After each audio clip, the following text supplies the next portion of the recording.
Omset saya 1 tahun ratusan miliar. Saya juga tertarikan saya ke kripto. Nah, pertanyaan saya, Bro Timothy, saya ini kan usahanya udah cukup besar ya. Saya usahanya cukup besar. Omset saya 1 tahun ratusan miliar. Saya juga sudah pernah dapat penghargaan dari pajak, kontribusi membayar pajak terbesar di KPP Surabaya.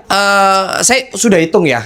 Dari capital saya punya, itu ROI 1 tahunnya hanya 10-15%. Oke. Apa yang membuat saya tertarik kepada Bitcoin adalah kalau kita sudah punya capital besar, kita lempar ke Bitcoin tahun lalu 700 juta, sekarang 2 miliar. Bisa flipping 2 kali atau bahkan 3 kali. Nah, kena pemikiran itu otak saya jadi rusak. Nah, menurut Bro Timothy, kalau saya scale down saya punya bisnis, uang saya tembak semua ke Bitcoin, menurut Bro Timothy seperti apa? Oke, ini pertanyaan menarik. Dan ini pertanyaan banyak sekali teman-teman gue yang nanyain. Dan gue akan jawab dengan sama. Gue punya banyak sekali teman di industri yang berbagai macam ya. Dari data center, dari macam-macam. Ini jawabannya sederhana. Apakah bisnisnya masih bisa berkembang? Itu pertanyaan pertama. Karena ini problem yang dialami oleh Michael Saylor. Beliau tuh akhirnya fokus balik ke MicroStrategy di 2013. Dan sampai 2020, omsetnya itu stagnan. Dia coba bakar duit di marketing kayak orang gila, ratusan juta dolar. Bayar karyawan dari Microsoft, di hijack. Semua dicoba sama dia dan gak berhasil. Karena memang bisnis sangat kompetitif. Kita sebagai pengusaha tuh tahu kadang bisnisnya tuh akan udah stagnan, cenderung turun. Karena bisnis yang nggak berkembang tuh bisnis yang mati. Ini banyak yang nggak tahu. Mungkin sekarang bisa besar, tapi 10 tahun lagi belum tentu masih ada bisnisnya. Karena bisnis tuh nggak panjang. Gue bahkan ngomong sama teman-teman di Hollywood, ada partner kita juga di bawah tadi. Ini bisnis belum tentu selamanya. Belum tentu 10 tahun masih ada. Fungsinya bikin bisnis tuh cuma satu. Ini banyak pengusaha yang salah pikirannya. Fungsi dari sebuah bisnis adalah bikin kaya ownernya, bukan bikin kaya bisnisnya. Banyak banget yang gue lihat juga, dia putar semua di bisnisnya nih. Ketika bisnisnya bangkrut, ada kejadian kayak tahun